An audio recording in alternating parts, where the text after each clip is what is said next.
Hey guys, it's White Cross, and this video is going to be kind of a fun little trip to see how productive we can be with a little bit of a conversion play. So what I mean by that is if you've been following the price of silver recently, you've seen it spike quite a bit. And if you are like me, or even if you're not, buying and selling precious metals, you come across bits and pieces of junk thrown into deals, stuff that you get in lots when you're buying stuff. Once in a while, you'll buy something that you think is interesting and it's not. So over the last 10 or 12 or 15 years, I have been slowly accumulating little bits and pieces of silver, in particular sterling silver, that I just have no use for. Broken jewelry, broken pieces of stuff that just doesn't really matter to me, but it all goes into a Ziploc bag and sits in my desk. And for the most part, it's been sitting there for many, many years. But with the recent price spike in silver, I've been getting that nagging feeling that maybe now is the time to try to get rid of some of this stuff and see if we can do a conversion. Let's see if we can convert some stuff that I don't want into stuff that maybe I do want. So we're going to start with this little junk bag. This is my junk bag of just bits and pieces, odds and ends of stuff that I have picked up over the years. And mostly it's broken jewelry. There's a spoon in there, stuff like that. Stuff that really just has no value to me. And we're going to take this and we're going to send it off to a refinery and we're going to let them smelt it for us. They're going to melt it down for us and they're going to pay us for the silver. And we're going to see if we can convert that silver into something more fun than just a bag of junk sitting in a drawer somewhere. So the first thing that we do is we take that silver and let's weigh it and see about where we are. So I'm going to use this little pan here. And when you're doing that, again, a little digital scale, a really important tool for people who are buying and selling. It's a very inexpensive tool. These run $15 or $20 on Amazon. And we're going to set that, but we're going to tear that. And tear just means it's going to exit out the weight of that little pan itself. See, now we're back down to 0. And we're going to make sure that we have the scale set at troy ounces, and that's where it is. I'll take out the spoon because it's just a little bit awkward.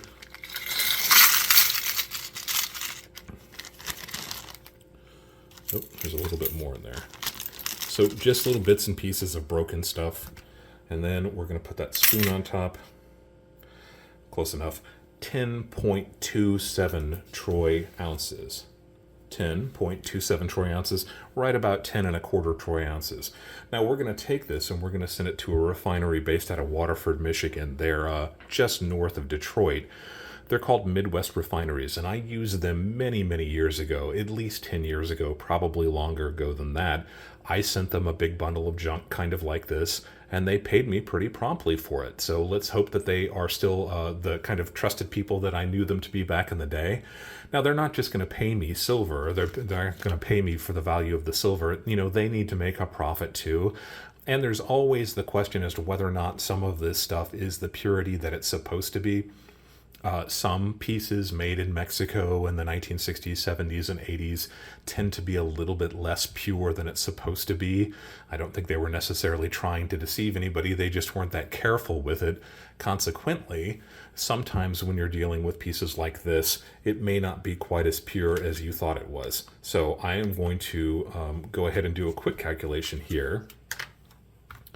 And the way that Midwest Refinery says they pay is that they claim that they pay 90% of the amount of pure silver contained within the order. So if my math is correct, and you can correct me at home if you'd like to, we have 10.27 ounces. We're going to multiply that by 0.925. So that gives us 9.499. We're right at 9.5 troy ounces of pure silver. At least theoretically, that's what this is supposed to contain. 10.27 troy ounces of sterling silver. Multiply that by the 92.5% that sterling silver is. You should come up with 9.499 troy ounces of pure silver. Now, you may have noticed that there is one silver bar in here. This is a troy ounce of 0.999 pure silver, and that's fine. It's a beat up bar, it's personalized, and it's not something that I really want in my stack, so it's going to go into the bag also. Will it increase the purity of the silver? Maybe a tiny little bit. Remember, we're talking about 10 ounces of silver, 1 ounce that's just slightly more pure than the rest of it. So I'm not really counting on it increasing the purity of the entire group by very much. But back to our calculations, 9.499 ounces of pure silver. And remember, they claim that they pay 90% of the value of the pure silver. So let's multiply this times 0.9 also, and we come up with 8.549 troy ounces is what they're going to pay me for. And, we don't know what the price of silver is going to be the day that they reach this and actually do the assay and melt it down. And that's fine. I'm comfortable with where silver is. We're just going to hope that we have somewhere in the area of 8.549 ounces that they're paying for us, or multiplying that silver by that amount.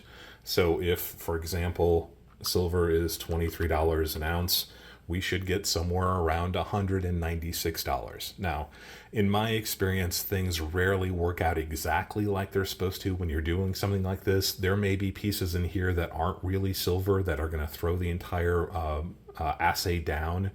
It's possible that there are some pieces of other metal in here. There could be copper in there. There are a few very small stones. As you can see from this spoon, there's some enamel on this. And all of that is something that you can't expect them to pay you for. That's how they make their living, and you certainly don't want to try to ding them on something like that. It's just not going to be paid to you in pure silver. So somewhere in this region, if we get somewhere around $195, assuming that silver is that $23 price, an ounce price when they do this assay, I'll be comfortable with it. So that's where we are. This is what we've got to start with. This big ol' handful of beaten up and broken jewelry and flatware and silver. Where's it going to land? What's it going to turn into? Well, let's find out in part 2 of this video, once we actually get paid and decide to go shopping and see what we can get for it. Okay, so through the magic of television, you guys just saw that last bit of film where I was holding the big handful of mangled and broken silver, and I was preparing to box it up and ship it all off to Midwest Refineries. That was about a week ago. So within a week, they received that package, they assayed the material, they sent a check back to me, and now it's been received. So I wanted to kind of show you exactly where they were. Now, I said just a few moments ago to you, but it's been a week for me, that we were at 10.27 troy ounces of mixed material. Multiplied that by 0.925 to come up with 9.499 troy ounces of pure silver. And then multiplying that by 90%, that's how much they pay for, is 90% of the amount. 8.549 troy ounces, and I was close to $195 to me would be an appropriate amount, give or take. I was perfectly willing to accept a little bit less than that, given the fluctuations in the price of silver on the day-to-day basis, and the fact that some of that material may very well have been steel or copper or whatever else that was thrown into that batch. So let's take a look now and see where we are. So this is their assay, and you can see from the assay that they said there was 9.64 ounces of silver, but also that 1 ounce silver bar. They went ahead and paid me for that individually. 8.19 plus 999 troy ounces, 90% plus 92% payable for that 1 troy ounce bar at $24.70 an ounce. That means they came up with a total that was $204.70. Not bad. So that's definitely on the high end of what I was expecting. Plus, it was incredibly fast, in my opinion, for them to get it and turn around and actually get it back to me within a week. I think it's fantastic. So there we are, $204.70. What am I going to buy with it? Let's see in the next video. All right, once again, through the magic of television, we are back from the coin shop where I took that great big fat check for $204.70. And I was looking for gold. That was really what I was after when I visited the coin shop. And as you are probably aware, there have been such a ridiculous run on all sorts of precious metals lately that anything that's not bolted down has been sold. So the one dealer that I chose to visit, I was hoping to find a 2 peso, a 2.5 peso gold coin, and they were out of just about everything. So What they allowed me to do was to assemble a group of pieces based on the amount of money that I had, and I went with numismatic pieces. So instead of buying things that were strictly precious metals, I went with precious metals, but I went with some numismatic pieces. What did I get? Are you ready for the reveal? Great big drum roll. Here we go. Ready? All right, this is what I got. So if you have watched the channel before, you know that I consider myself a numismatist, a coin collector, before I think of myself as any kind of precious metals specialist. And I chose pieces that had some duplicate or even triplicate meaning. Whenever I'm buying pieces, I'm always asking myself, what is the other? What extra am I getting by buying this piece? So really briefly, I bought a group of 3 Morgan dollars made from 1878 up until 1921, and I went with Morgan dollars that were in these holders. Now, if you are a coin collector, you may know a little bit about these, and if you're not a coin collector, I'll just give you a really brief rundown of them. These are holders that are made by a third-party grader. Third-party graders came about in the late 1970s as a way to originally to try to get coins into a type of marketplace where they'd never really been before. The idea was to be able to buy and sell precious coins, rare coins, sight unseen, kind of like stocks are sold on a market. And it never really worked out that way, but that was kind of the intention. And there was also a big flood of counterfeit coins on the market at the time, and these third-party graders would grade the coins, authenticate the coins, and then put them in these specialized holders.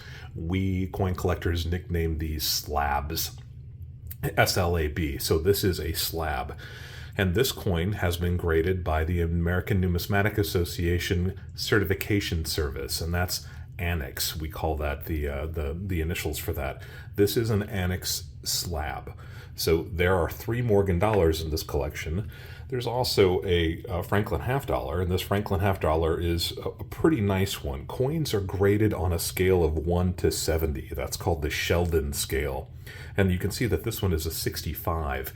Anything 60 and above is considered uncirculated. It may surprise you if you don't know anything about coin collecting that uncirculated doesn't necessarily mean uncirculated. Uncirculated just means that it has a minimal amount of wear on the surface. It could be something pulled out of circulation that is still technically uncirculated because it's all about that technical grade. So in the case of this coin, this is a 61. You see it says Mint State MS 61. So a group of 3 silver dollars, 3 Morgan silver dollars, all graded Mint State 60 or higher.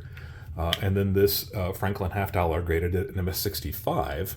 And then finally this PCGS graded. This is another company, maybe even a little bit more highly regarded. This PCGS, this is a 1972 silver, 40% silver proof Eisenhower silver dollar, graded proof 67 DCAM. That means deep cameo. You can see how that's a black and white cameo going on there. A beautiful coin.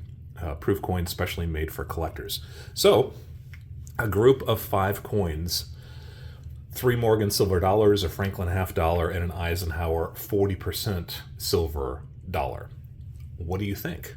Would you have done the same thing?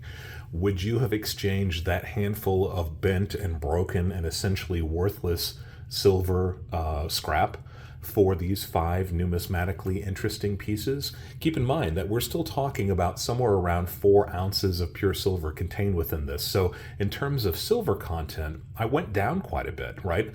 We were somewhere in that area of about 10 and a half ounces of silver, and now I'm down to 4-ish, 4.5, maybe 5 ounces of silver total. So it is a drop, and I certainly understand it from that perspective, but the thing that's interesting to me is that the scrap silver wasn't doing me any good. It was almost a liability. It wasn't something that I wanted. And these pieces allow me a bit of flexibility. Interesting pieces. And to make it a little bit more interesting, as I look at the channel statistics as I'm putting out this video, which is a 3-part video that I'm having to sew together to get it all to work seamlessly for you guys who are watching, I realize that we are up to about 480 subscribers in the channel. And it's really a thrill for me. You know, I launched this channel just about 2 months ago, a little bit more than 2 months to the day ago, and had no expectations. I didn't know if people were going to like the material that I was putting out. I just saw so much misinformation online on places like Reddit. So many new buyers of precious metals and coins who had the same questions asked over and over again, but were getting incomplete answers, incorrect answers, or if they were seeing a correct answer, due to the nature of the internet, those correct answers would fall off the face of the earth pretty quickly. So I decided that I would launch a channel that kind of explained things a little bit more deeply without all the crazy hoop and hollering and yelling and screaming that some YouTube channels have, and just have conversations about precious metals and rare coins. So that's kind of what I hope to do. It's been about 2 months. We are up to right about 480 subscribers. So the next milestone will be 500 subscribers. It's thrilling to even think about that. So I'm going to have a giveaway. Sometime probably in the next 2 weeks or so, we should hit that 500 subscriber level. And when we do, and I'm not sure exactly when it's going to be, but I will be giving away these two pieces. So I'll do random drawings, and if you are a subscriber when I do the drawing, you will automatically be one of the people that can receive one of these two coins. So I'll select two people from our group of subscribers when I do the drawing sometime in the next probably 2 weeks or so, and I will contact you and get your address, and I will send one of these pieces off to you. Franklin half dollar, 1958 Annex MS65, a 1972 40% silver proof Eisenhower dollar PCGS proof 67 decam. So one of these two will possibly be yours if you are one of the subscribers to the channel when I actually do the drawing. And if I can figure out how to do it, I'll make a video of the drawing. If not, I'll reach out to the people who are the winners from this drawing, and I will let them know, and I'll get these pieces off to you. In the meantime, let me know what you think about this. Was this a fun journey? Did you enjoy watching all of these pieces come together? I had a lot of fun doing this one. It's always a thrill when you have a set amount of money that you have to go spend at the coin store. I can't imagine anything more fun from when I was a kid of 4 or 5 years old up till now as an old man. I can't think of anything more exciting than being able to take a stack of money and go just crazy buying whatever it is that catches your eye at the coin store. So would you have done this? Would you have kept the scrap silver? Would you consider sending things off to Midwest Refineries? And I'll put a link down to their website down below. Obviously, I think these guys did a pretty nice job. I'm not saying that they're perfect, but given the circumstances, I'm very happy with the way everything turned out. So let me know your thoughts. Would you have done this? Did you think I made the right moves? Would you like to have a group of brilliant uncirculated 150-year-old Morgan dollars in your collection?